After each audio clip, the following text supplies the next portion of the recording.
Hey everyone, welcome back to That's Growth Ops. Today we're diving into the journey behind growth operations. And I'm joined by none other than Chris, as usual, the visionary who turned his passion for marketing into a thriving business model that's redefining how we bridge the gap between sales and marketing.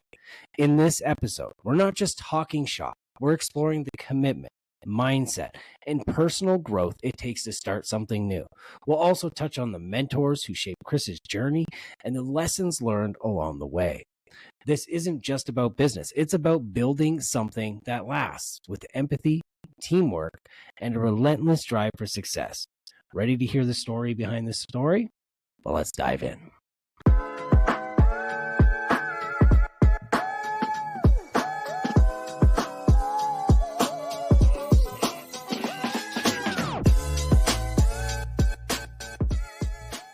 All right, we're back with another episode here today, and it's just Chris and I today. We look forward to seeing some future guests coming on in the coming weeks. I'm really excited. You've got Inbound coming up in a few weeks.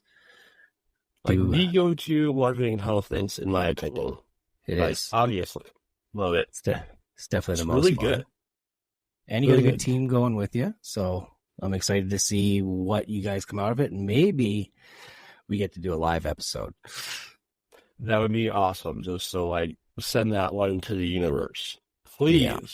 That would be great. Yeah. So I thought today, for our listeners, we change pace a little bit and we start to talk about, Chris, the individual, a bit about your journey, a bit about growth, and so people can get to know you and growth operations a bit better. And, when I look at that, I look at, before every great journey, before it begins, there's this life that we lead in the ordinary world where everything feels familiar and comfortable. What was life for you before growth operations?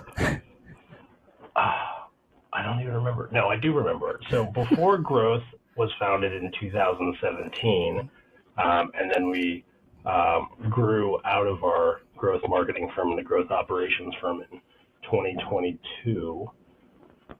I owned a marketing agency for basically my whole adult life. I had been very fortunate to have friends and a circle in my late teens in college at University of Central Florida. And several of us, some were close and some were just associates because of the businesses we started, but we all started companies at 19. The first company that I had that ended up lasting pretty much until I started growth was an extension. Picture yourself in 2001, sophomore, maybe it's 2002 or 3, sophomore in college. The only way to figure out what to do is to pick up a magazine. So where do you? And so all right, I'll share. I did fail Computer Science 101 my freshman year at UCF. Lack of attention, we'll say. But I had this desire to make a website to figure out what was going on. And so it later was described as a curated guide for activities in Central Florida. We built a Joomla-based website with an animated GIF fireball on it. And I was at a 7-Eleven or something, and I saw a sign for a Red Bull deal, and it's what's hot? And we bought the domain, and the website was what'shot.com. And did that for a very long time. What was your aspiration in that? Where did you want to get to? The aspiration was, the idea would be that this website was curating information, and then we understood that venues, with still the dawn of the internet, which is crazy, needed help with their own internet, websites, ticket sales. So we had kind of a multi-tier system where you could participate by being an advertiser to the audience. Venues could purchase their internet marketing assets and be tied into this basically marketing funnel. And at our peak, we were about 250,000 active users a month. Created the blueprint for a lot of curated guides that are out there today. Still in conversations with several of them, and sold a few databases along the way. That's crazy. So Orlando, Florida. What compelled you to leave that and start growth? I think there was a cross point of two major events. So one was I had a business partner for a really long time, and that journey was ending. That was a big transition. Another one was, for leading up to that, I had just by my own creation or the reality that Florida at the time and potentially still today is a little behind. And so like my passion for databases and internet activity and metrics and moving the needle, things that are called revenue operations now, it didn't have a name back then. Neither did social media influencer. Definitely not content creator. So to me, these events in person and online, these websites, all these things, it was just so interesting to go through my late teens and into my 20s and then into my 30s and having such a clear understanding about how particularly millennials interacted with the internet and made decisions and how to spend their money. So one day I was like, I think I'm going to work for Google or somebody, but I know it's not here. So I made the plan to move to San Francisco, sold all my stuff, rented a vehicle, and along the way decided that I wasn't quite ready to work for Google. I still felt like my view of how to problem solve in like a B2C engagement sort of way still had legs. And that was it, man. I moved to San Francisco. I came up, was looking for what to call the company. And Tupac Shakur has a quote that I'll paraphrase because I'm terrible at repeating quotes from people. And essentially, not at all. I know, like, don't measure this one because I don't want to improve it. Tupac's quote can be paraphrased by saying, if you are not growing, you're dying. Also, sub-bullet, we're all designed to grow. So that was really impactful. It's not like in any of his biggest hits or anything. It came from one of his poetry books. But I just, for some reason, that really resonated with me.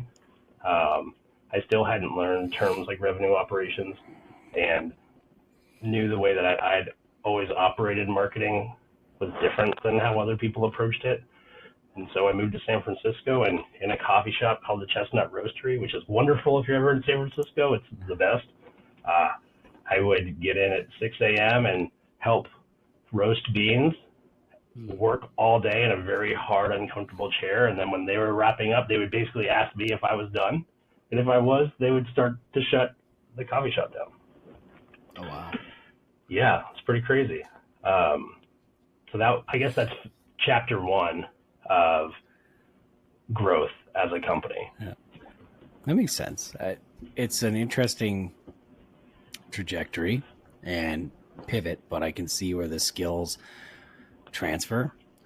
But I'd have to look like there's always some level of like natural doubt when you're going down a new and uncertain path. And most people refuse to progress and go on that adventure. So did you ever doubt yourself when switching the direction and to like consider not even going down this path? Like what were your biggest fears and reservations?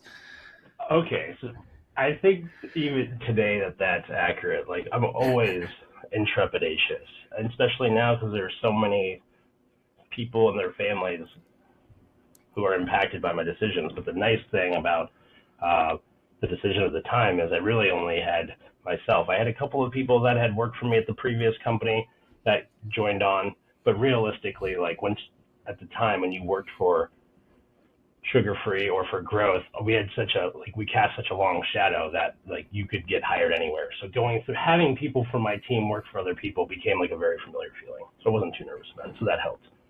I think ego plays a lot into decision making for people. And while I have like a big presence in person, I have like no fear of failure because I have failed a million times. So it felt fair to me to go on to continue to try to make things work, even though there wasn't a blueprint or a roadmap or a LinkedIn guru telling me how to do a thing. It just felt right. And So I had a little to risk and a lot to gain. There's a quote from Thomas Edison. I have not failed. I've just found 10,000 ways that won't work. Thomas Edison and I are, we got a lot in common. And I can respect, especially like coming from him, if you like really think about what he's been able to do. To hear that quote, I mean, it really resonates with me. It's that 20-year overnight success is a quote I'm sharing often.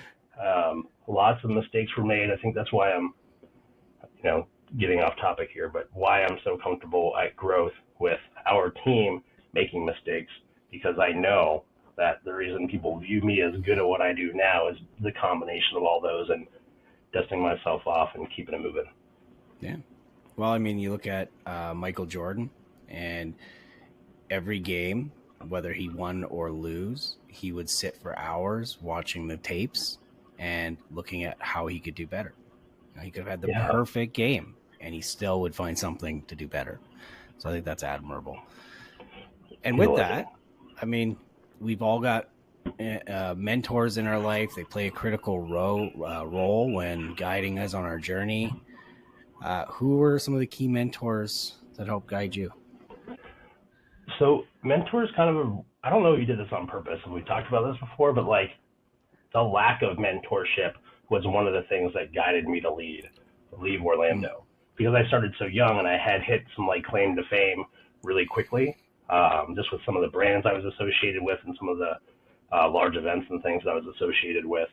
Like, it's almost as if I created an ecosystem where I couldn't find help. So I sought that through the internet, like literally just Google searches, not people. And I didn't have a tribe in Orlando. It was tough. I can say, like, and on record, I have so much respect for my dad, who's a retired commander in the U.S. Navy. And for my whole childhood, I was going to be like my dad. Wanted to be a Navy SEAL. And at 16, for various reasons, he asked me to work briefly for a couple of weeks over the summer for my uncle, Rick. And he was in the pet product distributing business, and I was moving boxes for him, essentially. But there was something about how he approached his day and his life with just a different energy than the military life that I was.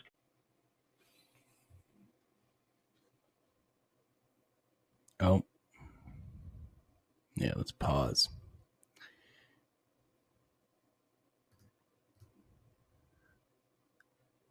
Yeah, it says you're out of space.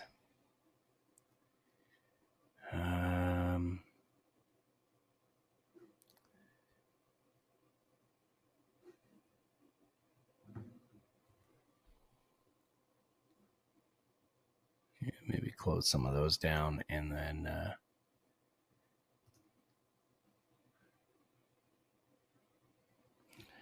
well, it's perfect because Lucas is going to get to edit all this out.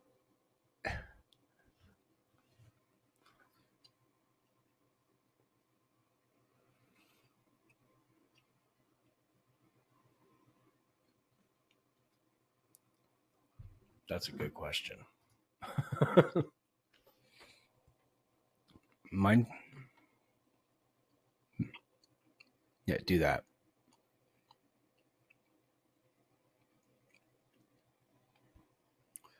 So we're going to take a little break.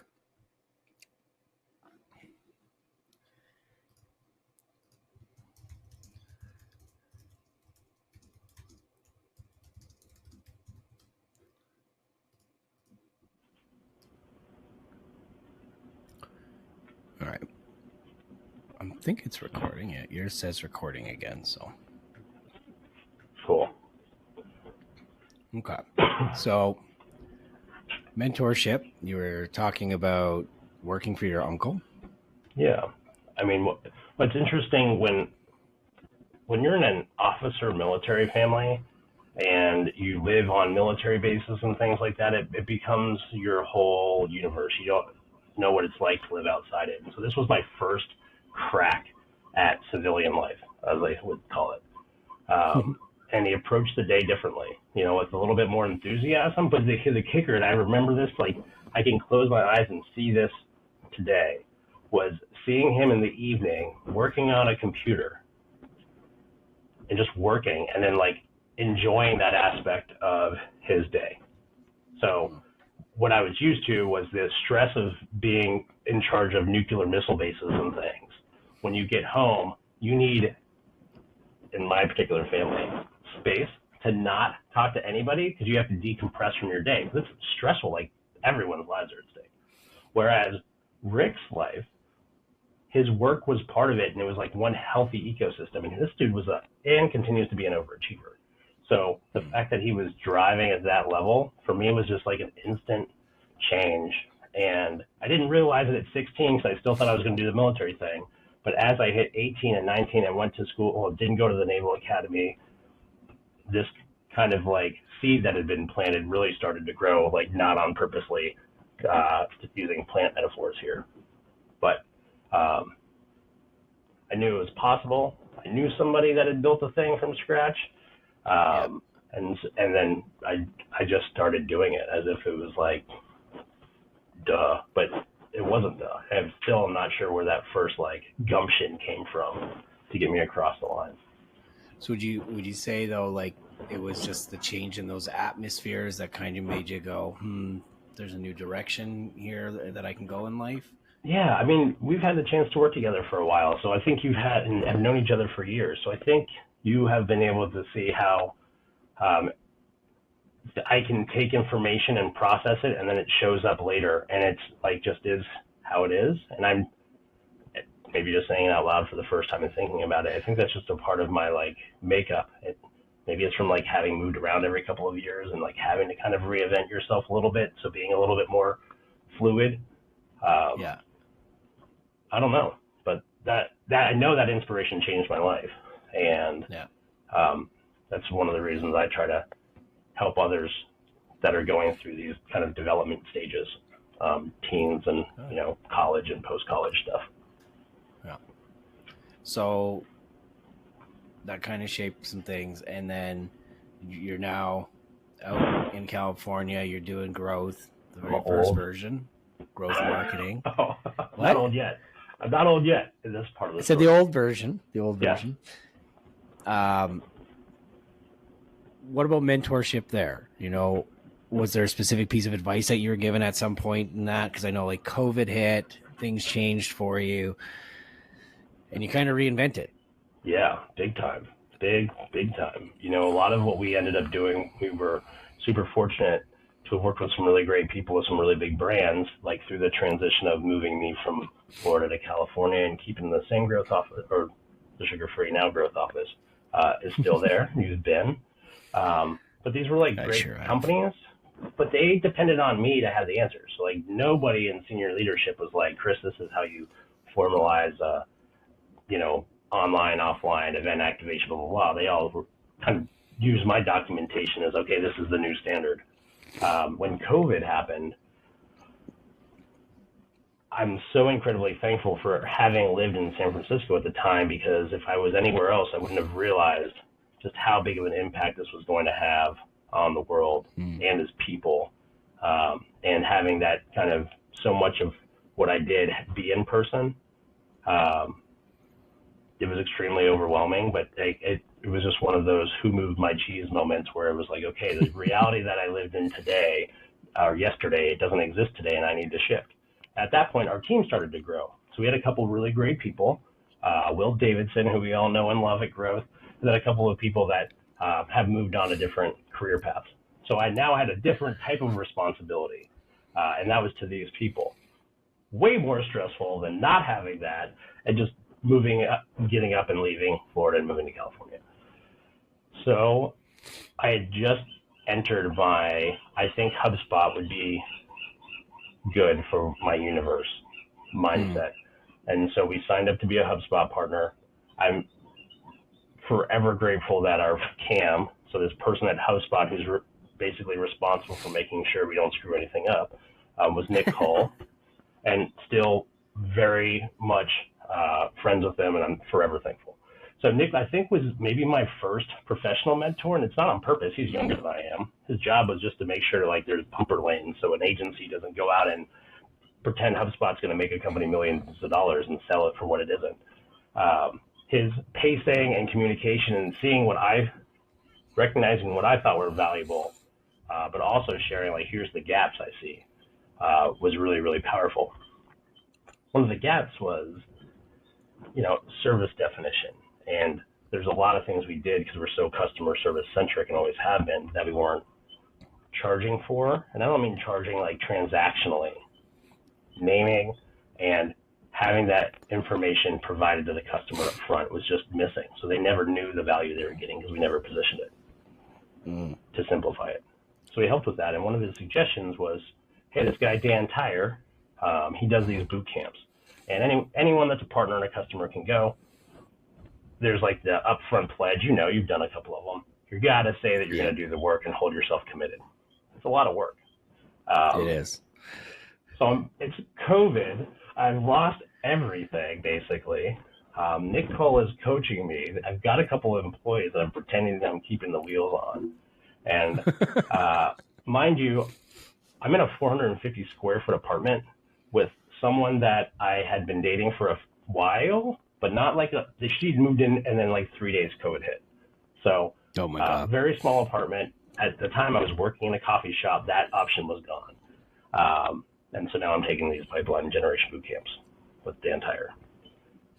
So he's teaching these classes, and I think anyone that has had the opportunity to come across Dan's universe before has seen how caring and empathetic he is. So he's teaching a thing while also saying, like, hey, if you need a couple of extra minutes or you want to talk through this, let me know.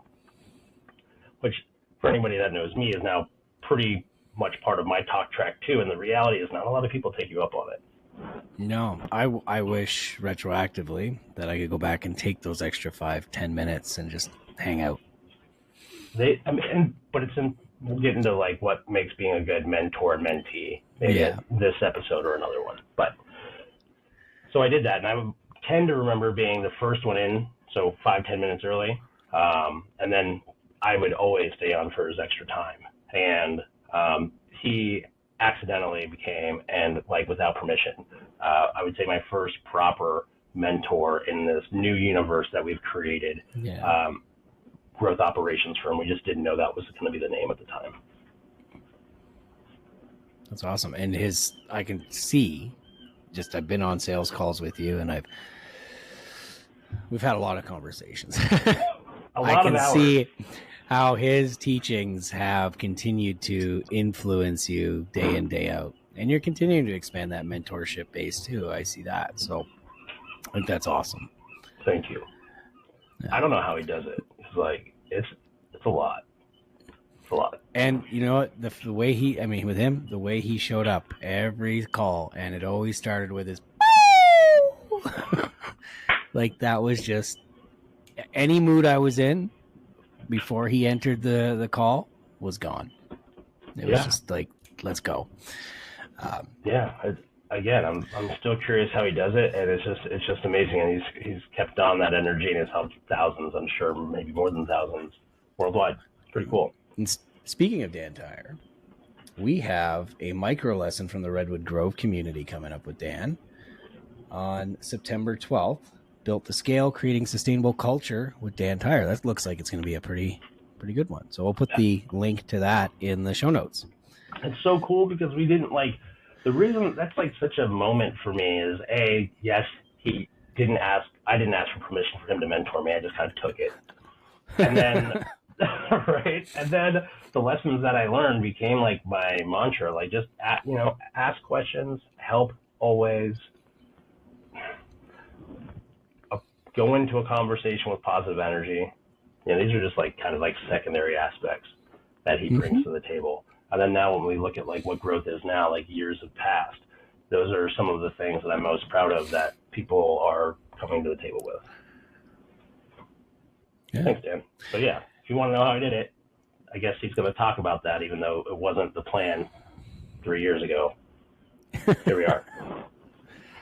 Speaking of where we are now, where we've come from, crossing that threshold, it's always more than a decision. It's a point of no return where commitment to the journey has to be absolute. So when we think here, growth marketing into growth operations, when did you feel that you were truly committed to that journey of building this new, I want to call it ethos of growth operations? I don't know if there was a particular moment, but I know you did a new website over the course of a weekend. You had a new outlook on it, and it was like, bam, let's go. That's who we are today. Well, it was months leading up to it. I mean, that did happen, but that was kind of like a forced requirement because I didn't do a good enough job clarifying the vision or why. And, you've been working at growth for a while now, so sometimes I offer up a lot of opportunity, and I'm still working on that as a leader and as a manager, being a little bit more. So yes, but also no. As I heard more about revenue operations, right? And my way of having executed marketing, not having that label, or marketing operations, never having that label, I still felt like there was a gap. Being the type of person that can think in an operations mindset to put the mechanisms in revenue operations that matter is a super skill.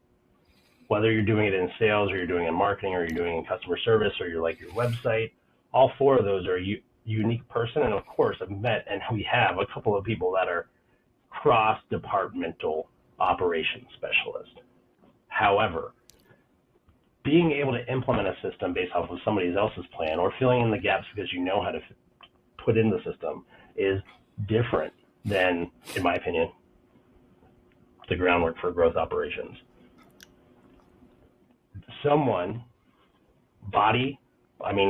A company, a person needs to have the oversight and the business acumen to look at these different departments and the operational components and then say, but if we need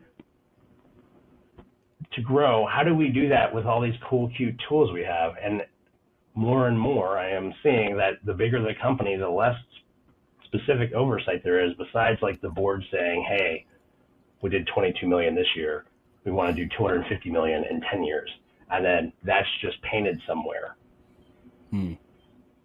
That to me was where the fruit started to come from that plant, the seeds that had been planted at 16. That's where to me, I had those moments of oh my God, I know why I was put on this planet.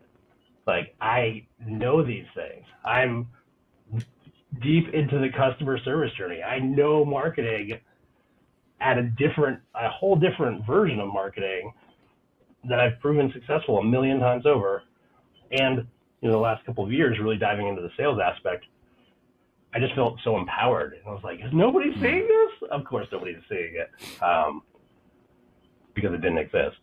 So I was kind of a crazy person. But I think this combination of elements and then being able to be successful within the HubSpot partner space early on kind of gave me that boosted confidence that I needed to say okay, I feel, and I'm also crazy. So I'm willing to come up with a new term and define it the way that feels right to me based off of my experience. And I'm also comfortable enough admitting that this narrative may change over time, but someone needs to start talking about the issues between sales and marketing not being aligned and sales and service not being aligned, and put me in, coach. Basically the energy I gave myself. Let's do it. I used that line the other day. Actually, put me in, coach. On a project with Jason. Anyways, there's a lot of emotion behind that part of the journey, that story there. How do you navigate those feelings and keep steering the ship? I mean, I think as you get older, I'm in my 40s now, barely 41, everybody calm down. So, but I'm in my 40s now, so I think there's the reality that I can process feelings and ideas better than I could in my younger years. You've come a long way in 6 months. I'll give you some props. I mean, I think you and everyone else have a part to a plate in that being reality too. But Yeah, I think just like maturity is a big piece of it. Yeah. Obviously, having had some success, like, and I'm not talking, when I say success, I do want to be like very blunt about this reality. I don't chase dollars. I never have, and I've been saying that my whole professional career. Like, I am not in this for the money. I love everything about what we do. Like, I do wake up, full cup every day, let's go. I think it's a mix of all those things. And the biggest change I've had in my career to date is this team of people I get to work with, because I just have so much respect and like admiration for every individual at Growth. I was going to say it's like almost weird to talk about, but it's incredible. Like, I have this unique and insanely talented group of people that are just problem solving and communicating in a way that I haven't felt since I was on a very competitive rugby team. It's awesome. And so whether that problem is being solved or not, we create an opportunity to fix something. It's just like fun just to sit here and see it all happen. Would you say that's like seeing these signs is like that moment where you realize there's no turning back, like this you're in this for life? I think so. I mean, I don't know. I think that in it for life, okay. In fairness, that's a hard question to answer, because I feel like I've been in that mindset for a really long time. But I can say, like, very recently, like, conversations that I've had, like, with my fiance, of just like, if anyone were to ask me at any point in this journey if I would do things differently, I would probably, because I'm overly honest, would probably say yes, I would, because I've sacrificed a lot. Like, I'm not married, I don't have kids, I've lost a lot of family, just like the time spent with family, not family members, they're still here, most of them. So just like, it's a lot of sacrifice. And recently it's been like, okay, thank God we did that, because I am living my best life right now. I'm not, it's a really cool feeling, and it takes a lot of time. 20-year overnight success. Yeah, no, I get it. We threw a baby in the mix, and that is when we had to change course. So I get it. Yeah, it's a big. I mean, and you can't pull 20-hour days with I don't care what the gurus say. You can't pull a 20-hour day in a new marriage with a new baby. It is not workable. Yeah. So I think that's great, because it kind of leads into where I want to go now. It's in this conversation, as your journey has progressed, or any journey progresses, tests reveal our strengths and they reveal our weaknesses, and allies and enemies kind of shape that path forward. So, what would you say was the biggest challenge or test that you've encountered over this journey? I think one of the most recent ones was, so we were excited as we started to grow, and like, my confidence wasn't there yet. So I think we made some decisions around this time last year to bring on some team members that were like not it. And because I take things so personally, like, I felt the failure was because that growth operations wasn't a thing, that I had gotten lucky this whole time that I was still a business owner, and I was actually like not qualified. And so I was in a really bad place mentally. So that was very tough, and I don't talk about that very often. And I, had to make a decision. I literally, thankfully, we have an office 2 blocks from the ocean. So when those conversations ended, I walked 2 blocks and then dove in. It was the first time like fully submerging myself in the Pacific Ocean since like living in Monterey after a few years, and just went right in, and I got out of the water a different person. And it was like, wow, that's real. I was just talking about it like on my drive to work this week. Just like, you remember when that happened? Like, that was transformative. Where it was like, we're in too deep. We've got great customers. We've got a couple good team members, but I know that there's some amazing people out there. And I'm going to go at this 10,000%. If I always went at it at 1,000%, I'm going to 10 times it, and it's just, I'm going hard. And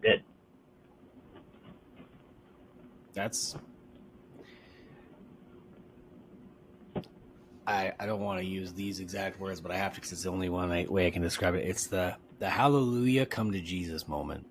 Yeah, it was almost like a proper, like, maybe that's the moment. Are you fully committed? Is when I was walking towards the water, I was not. I was self-deprecating. I was depressed. I was angry. When I got out of the water, I was like, I'm going to fuck shit up. In a good way. And like fully empowered to just fully go after this and to own the responsibility that if communication was a barrier, I had to take the responsibility to fix that. Like I had to start being clearer, and obviously I'm still working on that. But I didn't deflect blame, and that's never been my style. There was a lot of accountability and a lot of ownership and like a lot of therapy. Just like lots of these like mechanisms to rebuild what I had lost in kind of giving up myself for others that didn't have that same, it wasn't a team. It was transactional. So I'll never forget it or them. That's awesome. Yes. What about where, say, a mentor or a partner or, lack of a better word, ally in your life has made a significant difference in overcoming a challenge? Maybe a client project that you couldn't solve. I know you love solving problems. So I don't know if there's ever an instance where you don't have a solve for it. I know there's times where you need to sit back, but I digress. Is there a specific instance where, you've had to reach outside of yourself to solve something that typically you wouldn't have been able to on your own? Yeah, and I think that's where this whole team came from. Like the knowledge of that. There's the African proverb that I'm going to remix, where it's like, if you want to go far, fast, go alone. If you want to go far, go together. I think that really started to hit home, and all of the things. So like being invited to be into more technical relationships where HubSpot or customers that weren't customers yet were needing someone that could take a different perspective at a problem. And even if I didn't know how to build it, to be able to speak to it, I learned was a superpower. Now I just needed to find team members that could do that in their own way and then have the follow through to start scoping and building and iterating. The people with that kind of working genius need to be in a place where they can be safe and confident. And not all of them knew that. And so Growth had accidentally curated the space. We just needed the people in the space. And so, one by one, like if we were in like a Dungeons and Dragons game, we got the rogue and the knight and the elves. I'm gonna put that video out. Yeah, right? Like, and we're just hitting critical hits every time now. It's great. So let's change it up a bit. Growth operations in its entirety. What do you want people to know? There's a level of ownership and responsibility that comes with partnering with a firm like ours. It's, my apology on the front is, I'm sorry there isn't a textbook that says who we are already, but we exist because there's a need. There's a need to have somebody who's mature enough to look at hard problems and maybe has the huevos enough to approach them. Because a lot of times, a lot of these problems that we see exist, but no one wants to own the solution because they're afraid that if they try to solve it and they fail, that's going to look bad on them. I don't care. Like, I will try to solve a problem, and if we fail, we probably learn something, and then we just swing again. I think I want people to know that, like, they're not alone in at any level, especially like senior leadership. Like, there's a lot of responsibility with being successful and owning what happens to your team members. Like, you're not alone in that fear, but there's also so much power that comes with that when you can cultivate real teamwork and real empathy in a space, because these problems that we have are like first world problems. Like, we're not mining or, like hunting whales and creating whale blubber. Sorry, I live in Monterey, so it's like a thing here back in our day.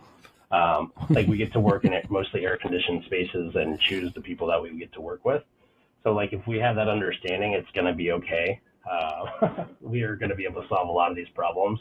And so we get to come in as this, like, big brother figure in a lot of rooms to, like, help take some of the pressure out, some of the stress out. And so when that's gone, we're all going to be more clear-headed to go and attack this problem together.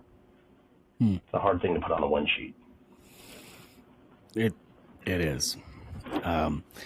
We do awesome shit. Yeah, I mean, I think the growing pains, to people that are experiencing a growing pain, understand it. If you're not, it just sounds weird. But if you are, because we don't have a niche based off of industry. We don't even have a niche based off of a hyper-specific problem to solve, like a website not performing and giving you another one. So our niche is the growing pain, which acknowledges that you have started to grow. So we don't want to talk to you before you've already been growing.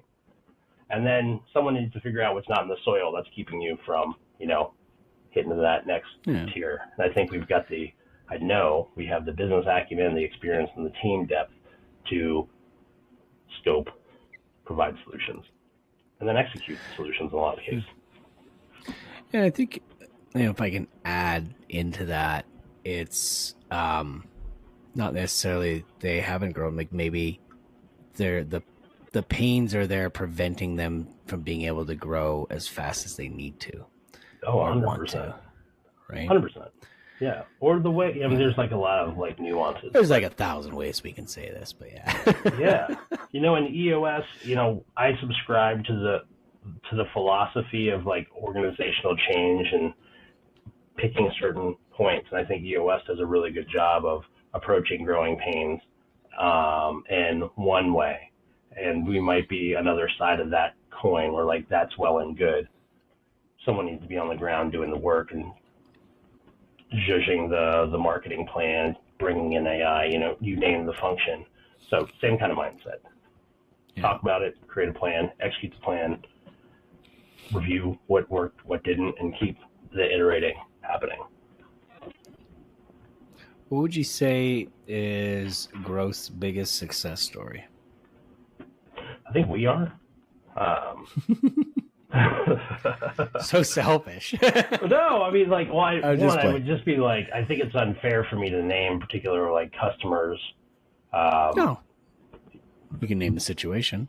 Yeah, I mean, there's just been a lot of the customers that work best with us, and they're ones that are growing, and there's a block. I found that the block isn't unique to companies. I've been working on this survey with DataBox, and just like this whole sales and market alignment conversation is wild. But there's the tangible change, and then sometimes, like, there's this emotional change. And I think I help with the emotional change, and then our team helps with the physical change, maturity process of an organization.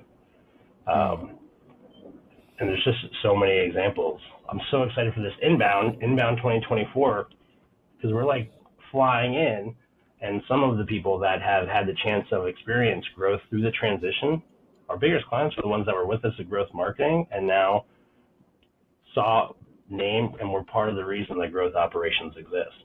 So, like, to be able to hang out with them for 4 days, I'm like a dream come true. Yeah. And we'll drop a link to those people that want to meet anybody on the team, because your marketing ops guy here is going to be pushing a page live on Monday for people to schedule some time with growth while they're at inbound. You know who everybody should meet with? Will Davidson. I say, they should definitely meet with Will. I've if you've got 6 hours between sessions to kill, you should meet with Will. Yeah. Definitely don't even bother with 15 minutes. Just put on 2-hour blocks for Will Davidson. Yeah, we're going to do that. No, excuse me. Let's see. What else do you want to say? That's a good question. I mean, like things like this podcast, things like hiring new team members, things like the Redwood community, just all these things that we now have the ability to do that kind of mirror what I say. Like, okay, there's a talking about being passionate about a thing, and then there's like the actual doing behind the passion. And I think, the Redwood Grove is still just sprouting, but I'm so proud of it because it's a unsolicited group of people helping each other. And granted, it's still growing up, but it's so cool. This podcast, the fact that it's resonating with people, I'm like loving. So if you are listening to this podcast and you're like, I think I would like to be on it, or I think any suggested feedback, I want it, because it's already blowing my mind the amount of people that are starting to talk about it to us, providing feedback and like loving it. Of course, always room for improvement. I get that, but it's awesome. And the fact that I get to do what I love and get to do these side extensions of what I love at the same time, I don't know, I feel incredibly grateful and just thankful and super excited for the future. Like, we really have something that can grow. Like, this isn't a hustle. I couldn't shut this thing down if I wanted to. We've got a lot of room to grow. Yeah. If for a second entertain me and we were playing this Dungeons and Dragons version of growth operations, as you so aptly put it earlier, we're at that final stage of the journey where the hero returns to the ordinary world with an elixir of knowledge or experience that has the power to transform not just the hero, but others. What do you believe is the most important lesson or elixir you've brought back from your journey? An elixir of self-awareness, maybe. The acknowledgement that I needed this whole team, and I needed these stories, and I needed these wins and these losses, and for swords to break and be rebuilt in order for me to have conquered this dragon so I could come back with something.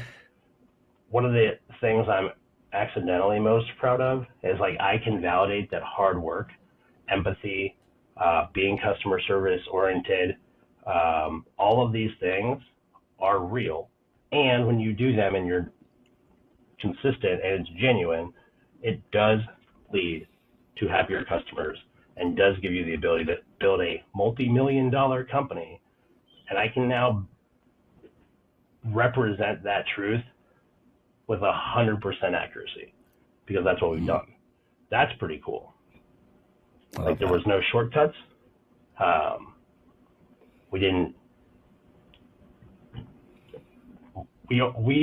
in every situation have tried, and I would say inarguably have shown up as good people first always. Even if that meant, like, hey, sorry, you wanted to get this done this way, but it doesn't work like that. Or, like, even giving bad news that's accurate doesn't make you a bad person. To be able to build this and be good people is, I'm excited because hopefully our story can inspire the next company that can be built like that. And it's not cheap labor. It's not harsh conditions. It's not unhappy employees. It's certainly not unhappy customers. And I think that's a really powerful elixir to have. Way to answer my next question without me asking it.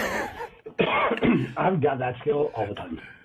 So I'm just going to ask it anyways. And if it's different, I'm going to laugh. What impact do you hope that this elixir is going to have on the industry or the next generation of leaders?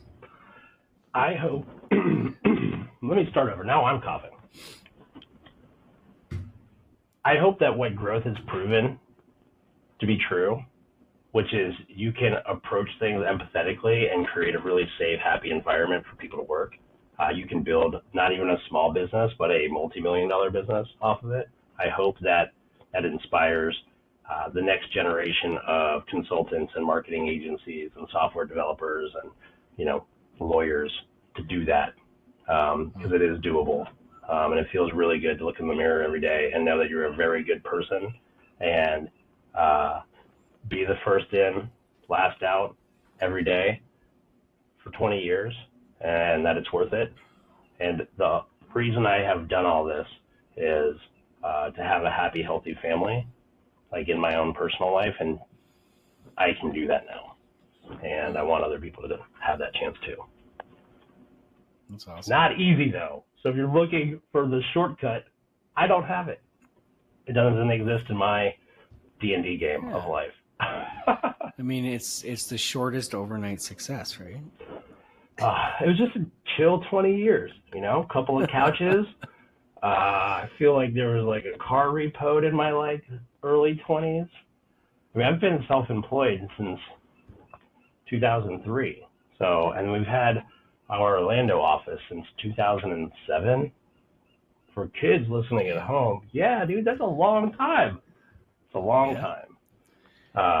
2002 until 2020. When did we meet at Inbound? 21? Two? One? Yeah. Yeah. So it was a few months after we met. And then it's the first time I wasn't self-employed anymore. What a journey that's been. That's a whole other episode. But hey, it's a good place to kind of start wrapping this up. So reflecting on this journey, I mean, it provides us an opportunity to distill wisdom that we've gained and look forward to the future with what I feel is a renewed sense of purpose. Like you going into the ocean and coming out, you had a new sense of purpose. So looking back, how do you feel about the journey you've taken? And what advice would you give to others, who are just starting theirs? I feel incredibly proud of the journey I've taken. Like that's what I feel now is pride. To those that are pre-journey, getting their gear together for their first rounds of leveling up, I think having the awareness that it's not going to be easy, not that you won't be successful early, but consistency and longevity are like skills in and of themselves, and that you want to find a good group of people that you can go on this journey with, and recognize that the people in the journey day one may not be the people that are here in day 2 and day 3, day 3000, and that's okay. And just, whether it's a reason, a season, or a lifetime, these people have entered your life, these coworkers, these clients, and to appreciate that for what it is, and keep moving forward, onward and upward, as I close my emails with. If you could speak to Chris from 2003 at the beginning of his journey in one sentence, what would you say? If I could talk to younger Chris, would say 2 things.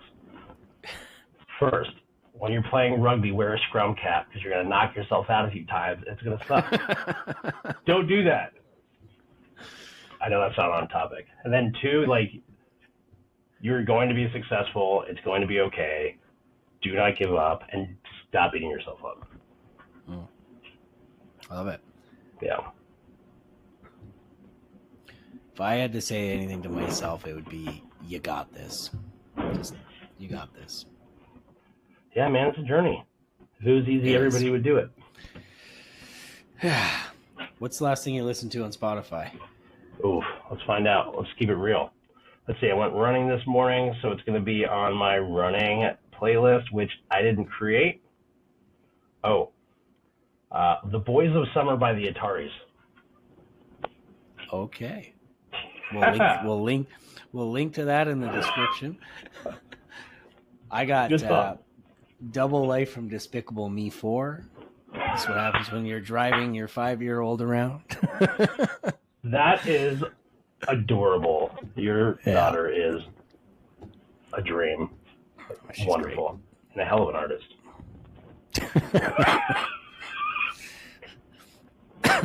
Maybe that'll be my profile picture. Yeah, I can't give you any tips.